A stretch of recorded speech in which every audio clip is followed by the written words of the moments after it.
Fala galera, Dizascope, Douglas por aqui para mais um Dizascope Entrevista, e hoje eu tenho a honra de poder conversar com a Andréa Vargas, missionária que lidera Avalanche. Como é que vocês chamam Avalanche? É uma missão? Uma missão. Uma missão, missão Avalanche lá em Vitória. E hoje eu queria falar com ela sobre um assunto que mandam bastante perguntas pra gente, a gente nunca abordou aqui no canal, que é sobre homossexualidade. Certo. E assim, eu queria falar sobre dois públicos que mandam mensagem pra gente. O primeiro público que manda mensagem pra gente, Andréa, é aquela pessoa que está sofrendo com essa crise de identidade, às vezes não falou com ninguém, às vezes nunca teve uma experiência, mas sofre com isso dentro dela. Alguns já tiveram uma experiência ou até já conversaram com alguém, mas ainda sofrem com isso. O que você diria para essa galera? E são cristãos? Sim, a sua maioria são cristãos. Né? Tá, então assim, antes de mais nada, eu acho que é legal a gente sempre fazer um registro aqui. Eu sempre que vou falar sobre esse assunto, eu gosto de mencionar dois aspectos. Eu acho que as palavras são temor e tremor, como a gente lê na Bíblia. Por causa de dois públicos, né? Primeiro, o público cristão, que eu faço parte.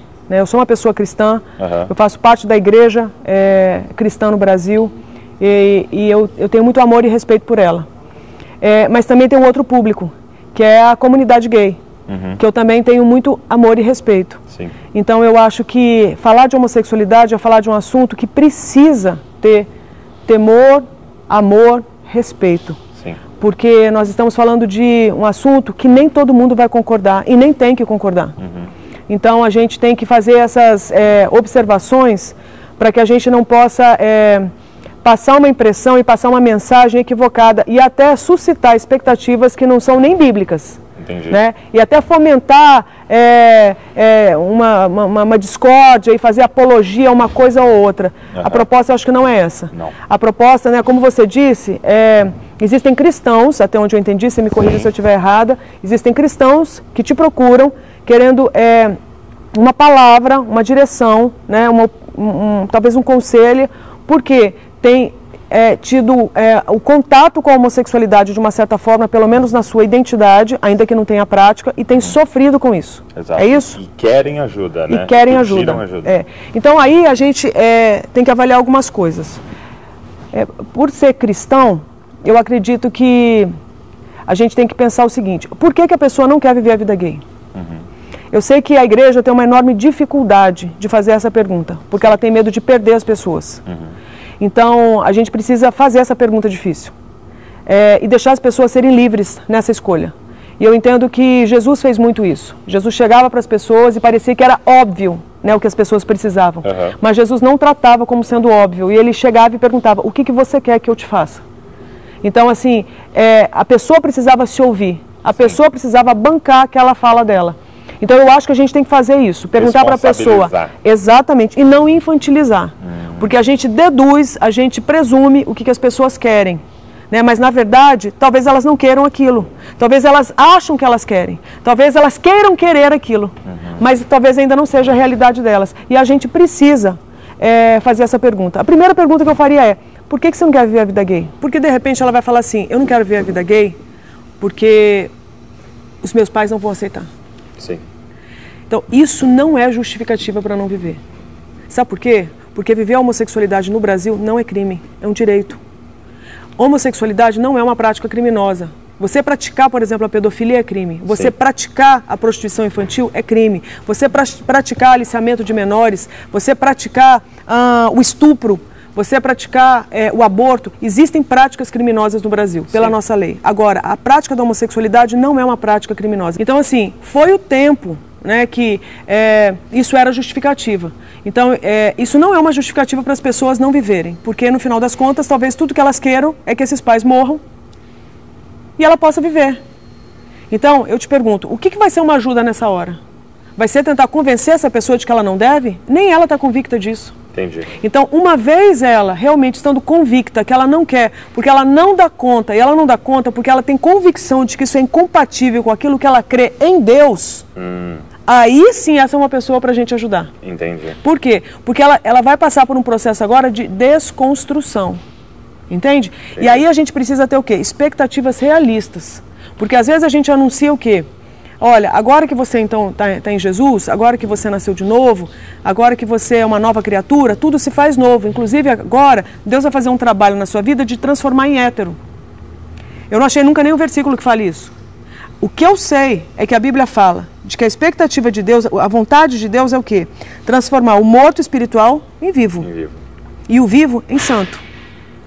Então, nesse processo, talvez algumas pessoas desconstruam a homossexualidade a ponto de começarem a ter até interesse pelo sexo oposto. Isso acontece? Acontece. Sim. Agora, isso é uma regra? Isso não é uma regra. Agora, porque a pessoa talvez ainda tenha atração pelo mesmo gênero, significa que ela tem que viver isso? Não. Agora, significa que Deus não está trabalhando na vida dela? Também não. Então, a gente tem que entender que a chegada do Evangelho de Jesus não necessariamente vem para desconstruir as nossas vontades. Ela vem desconstruir a tirania das vontades. Então, as vontades, elas não precisam mais ser tirânicas na nossa vida. Dominados por elas. Aí sim eu vou poder o quê? Escolher. Mesmo porque o hétero que se converte continua tendo desejo ou vontades e sendo tentado por uma mulher que não é a esposa dele, né? Isso aí. Exatamente. Por uma mulher, por homem, uma mulher tendo atração por um homem, e assim vai. Sim. Então, assim, isso significa que as pessoas não foram alcançadas por Cristo? Não. Sim. Então, assim, a gente vai passar por muitas vontades nessa vida que a gente não queria ter. Agora, é curioso, porque o homossexual, a pessoa envolvida na homossexualidade, ela, em geral, ela está tão convicta de que ela tem que reaprender a viver, que ela chega numa humildade, muitas vezes, que aí você vê o tanto que essa pessoa recebe de Deus. E é curioso, porque você não vê essa postura em hétero.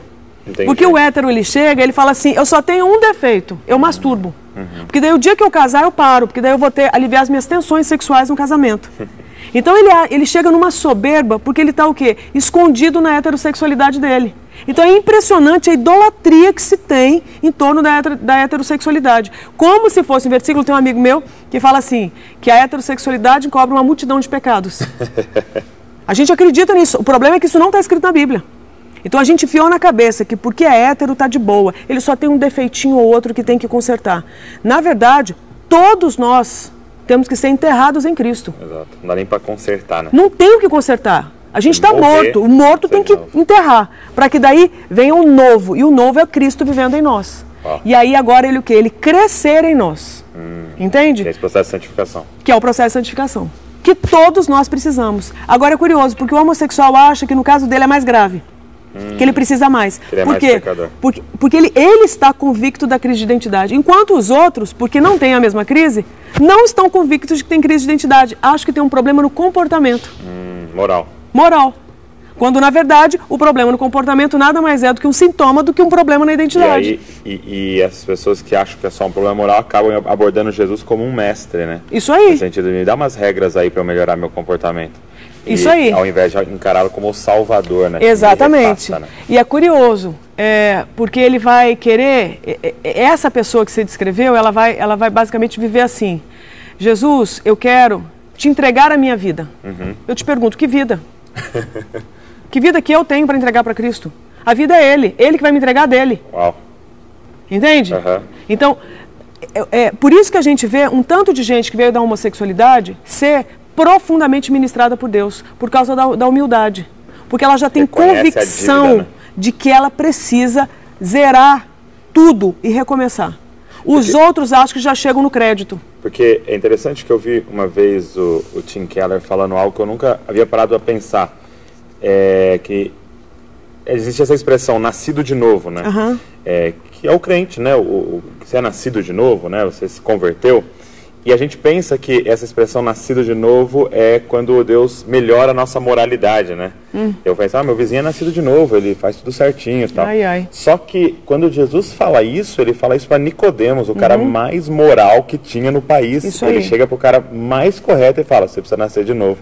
Ou seja, você não é mestre e não entende? Exato, nascer de novo não é uma questão de moralidade, nascer de novo é é morrer e começar do zero. E como é difícil para aqueles que acham que o que tem é precioso, né? Isso, que ele já tem algo. Porque ele estava falando para Nicodemos, cara, sabe tudo que você aprendeu? Esquece. É. Começa como um bebê. Isso aí. Para ver tudo de novo de forma diferente. E como é difícil para esses caras. Exatamente, exatamente. Para esses caras não, né? Para nós. Para nós, para todos nós. A gente não está livre. Então, assim, eu acho que as pessoas precisam ouvir isso. Então, uma coisa que eu acho legal é, por exemplo, quem é a pessoa, então, que veio da homossexualidade, que está sentindo todos esses sentimentos, as atrações, muitas vezes é tentado no campo das fantasias. Quem é essa pessoa hoje diante de Deus? Quando Deus olha essa pessoa, quem ele vê? Ele vê um gay? Se tiver o Espírito Santo ali dentro, através da fé no que Jesus Cristo fez na cruz, ele não vê um gay. Ele vê um filho amado. Porque o que ele vê não é a obra hétero, ele vê a obra da cruz. Que lá sobe como um perfume suave para Deus e fala, entra filho, você tem livre acesso. Não porque virou hétero ou porque parou de viver a vida gay, mas porque passou a deixar Cristo ser a vida que ele vive. Aí você fala, nossa, mas então tá de boa? Veja bem, agora vai começar um processo de maturidade. Que é a santificação. Então essa pessoa agora vai ter que o quê? Não só crescer nessa identidade, como também viver isso em todas as suas dimensões. Com isso, a tendência é a pessoa o quê? Reavaliar tudo na sua vida. Em outras palavras, o que eu estou querendo dizer, muita gente deve chegar para você e dizer que tem um problema que é a homossexualidade. Não é a homossexualidade o problema. Entendi. A homossexualidade é o quê? É um fruto. Não é a raiz. É um sintoma. Ela não é o problema. O problema é o quê? Quantas crises de identidade essa pessoa carrega? Quantas falsas identidades ela acredita? Ela tem? Quantas mentiras ela acredita? Né? E trata como se fossem verdades. Então ela se torna aquilo que ela acredita. Por exemplo, se eu acho que algo me falta, eu vou atrás. Sim. Né? Se eu acho que, por exemplo, na construção da minha feminilidade, algo me falta, a tendência é eu procurar isso. Em quem? Em quem eu acho que tem. Então eu vou buscar em alguém que eu acho que tem. O nome disso é uma busca reparativa. Então eu busco, por exemplo, em outra mulher, ou como eu posso buscar em outro homem. Então, quer dizer, buscar numa mulher é mais pecado do que buscar num homem? Só porque aqui eu buscaria de forma hétero? Não, é pecado do mesmo jeito, porque aqui pode gerar dependência emocional. Sim. E aqui eu vou desenvolver a homossexualidade. Então a gente faz muito alarde em torno da homossexualidade, como se os homossexuais fossem a grande ameaça para a igreja. É ruim, hein? Então nós temos assim, pregado, eu acredito, o evangelho, que é triunfalista, mas ao mesmo tempo ele não tem poder. Concorda? Sim. Porque você prega parte daquilo que Deus quer fazer. E aí você colhe parte. E a gente ouve muito assim, nossa, por exemplo, num cara que teve essa vida homossexual, se converteu, a gente ouve muito assim, mas foi muito grande a obra que Deus fez na vida dele. Como se na minha tivesse sido pequena. Exatamente, né? Exatamente. E talvez tenha sido. E talvez tenha sido pequena. Posso só voltar uma questão? Pode. Posso falar? Falei, por exemplo, o que eu acrescentaria. Essa pessoa, o que ela precisa? Ela precisa conversar isso com alguém. Tá. Agora começa a outra situação. Ela vai conversar com quem? Porque vão dizer para ela assim, não, mas você nasceu assim. Não, mas é porque você está carregado de demônios. Não, mas é porque você tem problema hormonal. Não, é porque você tem que levar uma surra bem dada para ver se você vira homem ou mulher de verdade. Então, tudo isso que eu citei são os 4 grandes mitos que ainda pairam no estatuto de fé do povo que se diz crente, que se diz cristão. Acredita que é genético, acredita que é hormonal, acredita que é estritamente uma possessão, acredita que é uma opção sexual. E não é nada disso. Entende? Então tem coisas que antecedem tudo isso, que a gente precisava falar sobre elas. Agora, se eu não dei o espaço para as pessoas serem honestas naquilo que elas vivem, a tendência delas o quê? Quererem resolver sozinhas. Aí vai ser muito difícil. Se fechar mesmo. Sim, e elas vão tentar, e elas vão sofrer, e elas vão sempre achar que elas vão ter que fazer algo para merecer. Então elas estão mais, talvez, para hinduístas do que para cristãs. Entende? Então, assim, o desafio que a gente tem, eu acredito, como igreja é com quem que as pessoas vão se abrir? Com quem? Nós vamos fazer o que quando elas se abrirem? E eu acho que também, na segundo tipo de pessoas, nos manda mensagem. Certo. Que é uma galera que não sofre com essa crise de identidade, mas tem amigos, né? Estão na faculdade, irmãos, né? Na própria igreja, faculdade, escola. E eles mandam mensagem nessa ansiedade, tipo, como eu posso ajudar? Ou até mesmo a pergunta, como eu posso evangelizar? Como é que você diria que deveria ser essa abordagem? Ou como ser esse ouvido? Eu acho o seguinte, pelo que eu entendo da Bíblia, a ideia não é, então agora eu vou acionar a técnica de evangelismo para gays. Entendeu? Então eu puxo lá um folder de arco-íris, entendeu? Colorido, cheio de glitter. E aí pronto, aqui tem as técnicas gays de evangelismo. Não existe. O que existe é o quê? Até onde eu sei, a humanidade é dividida em dois grandes grupos, mortos e vivos. Quem é o morto? Não é quem não é evangélico. Quem não teve encontro com a vida. O morto não é quem é gay. O morto é quem não teve encontro com a vida. E a vida é Cristo. Então quem não teve esse encontro com a vida, que é uma pessoa chamada Jesus Cristo, espiritualmente ainda está morta. Pelo que a Bíblia fala. Nem todo mundo acredita na Bíblia. Sim. Nós que acreditamos, vemos assim. E a gente entende que a pessoa tem o direito de não crer. De não crer e de crer também. O que a gente faz? A gente anuncia. Se a pessoa quiser, se o espírito dela for compatível, né, estiver aberto para aquela mensagem, se abre, recebe a vida, tudo pela fé. Não é pela mudança de orientação, é pela fé. Aí essa pessoa recebe uma nova identidade. Não é porque mudou de orientação, é porque passou a crer. Porque o justo vai viver pela fé, não é pela mudança de orientação. Então, nós vamos ser salvos, fala lá em Romanos, se a gente confessar com a boca e crer com o coração, não é se mudar o comportamento. Agora, a mudança de comportamento acaba sendo uma consequência de quem crê, porque você acaba se tornando aquilo que você acredita. Exato. Isso é lindo demais. Passa a viver como filho. Exatamente. Aí tem coisas que são incompatíveis. Sim. Então, assim, se eu sou filha amada de Deus, eu vou para qualquer cama? Eu vou ver qualquer coisa, eu vou acreditar em qualquer coisa, eu vou deixar que me toquem de qualquer jeito, eu vou comer de qualquer jeito, eu vou votar de qualquer jeito, eu vou comprar de qualquer jeito, eu vou produzir lixo de qualquer jeito, eu não vou. Né? Porque eu sou filha amada de Deus, então as coisas vão mudar. Então aí o meu olhar a meu respeito muda, aí o meu olhar a respeito de tudo muda, porque o meu olhar a respeito de Deus mudou, porque eu vi o olhar dele de amor por mim. É lindo isso. Sim. Né? E é uma revolução movida à base de amor. Então, o que eu quero dizer, com relação a essa questão de evangelizar, é anunciar a boa notícia. Tá. Então, esquece que é gay. Esquece que é gay. Esquece que é hétero. Não é isso que a gente está procurando. A gente está procurando o quê? Esquece tudo isso e lembra da cruz. Que aquela mensagem é para o ser humano e ela tem que ser anunciada. E de um jeito que faça sentido para as pessoas. Então, a gente tem que lembrar que é uma boa notícia. A boa notícia é que você está morto, sabia disso? E que há esperança, que existe alguém que quer derramar a vida dele no lugar da sua morte. Isso é uma ótima notícia. Você vai poder ficar livre de você vai poder nascer de novo, zerar essa conta, passar a régua e ter uma nova história. Entende? E que existe um Deus que tem bons pensamentos a seu respeito. E não importa de onde você veio, o que você está vivendo. Bem do jeito que você está, que ele te acolhe, agora te prepara, que ele vai o quê? Dar conta. E ele agora vai te empapuçar de verdade. E tem um problema com a verdade, ela liberta. Então te prepara para ser livre. Uau. E é legal, porque é livre de todo tipo de armário. Não tem som. Tem vários. Tem muito armário sendo divulgado aí. Tem muito. Tem o armário da religião? Tem. Tem o armário da libertinagem também. Só que tem armários maiores que outros, então dá a sensação de que, cara, que paz. Paz? Que paz? Por que os números não mostram essa paz? Por que o olhar das pessoas não mostra essa paz? Que paz é essa? Então, assim, questione isso aí. Respeito. Mas eu acho que as pessoas têm o direito de procurar realmente, para valer, aquilo que elas precisam. Entende? Entendo. Então, eu acho que a gente precisa anunciar essa boa notícia, que foi a boa notícia que alcançou a gente. Sim. Né? Então, eu tenho visto muita coisa linda acontecer, sabe, na vida da galera. E eu tenho amigos que não querem abandonar a vida gay e a gente continua sendo amigo. Sabe? E amo as pessoas, eu sei que eles também me amam. Eu me relaciono com ativistas, alguns ativistas gays, e me respeitam também, inclusive me encorajam, sabe? Porque eu acho que a gente conseguiu se entender. Eu respeito a busca das pessoas do jeito que elas estiverem buscando. E eu também quero que elas respeitem a nossa proposta.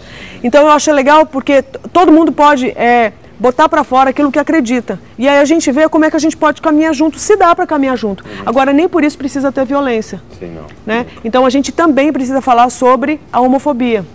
a violência que existe em torno da pessoa experimentando ou vivenciando a homossexualidade. Isso é algo criminoso, isso é pecaminoso. Né? Não é por ser só homossexual, mas realmente os homossexuais sofrem muitas violências. E a gente precisa ser aquele que anuncia uma nova abordagem. Entende? A gente tem que aprender a lidar com as diferenças. Sim. Jesus soube lidar muito bem, né? Sim. E a gente tem que aprender. Se alguém quiser ter um contato com a Avalanche, como é que funciona? Olha, a gente é uma agência de missões urbanas que está lá em Vitória, no Espírito Santo. A gente tem um site que é avalanchemissões.org. A gente está aí nas redes sociais, Facebook, Instagram e tal. Tem WhatsApp. Então, assim, eu queria convidar as pessoas para entrarem no nosso site, para conhecerem o nosso trabalho. E, de repente, vir fazer alguma escola, porque nós temos várias escolas, né? A gente tem escola na área de missões urbanas, de sexualidade, aconselhamento. A gente tem a escola na área de artes e comunicação, fé e história política. A gente tem escola na área de meio ambiente, que é de ecologia humana e autocuidado. O ano que vem a gente deve lançar uma na área de Islã, refugiados e animismo. Uau. Então, tem muitas propostas legais. Que legal. Então, eu acho que a nossa geração precisa de boas ferramentas. Sim. Porque a demanda da sociedade está cada vez mais complexa e a gente precisa trazer, sabe, uma resposta à luz da demanda, sabe, à altura da demanda das pessoas. Um evangelho relevante para o homem de hoje. Isso aí. Então, vou deixar todos os links aqui na descrição para você acessar e ter mais informações. E se inscreve no nosso canal, deixa um comentário sobre esse assunto e outros e as suas experiências.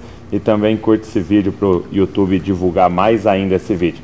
Deus abençoe você e não se esqueça, você é uma cópia de Jesus. Obrigado, André. Muito legal. Obrigada, tá? Deus te abençoe. Muito legal.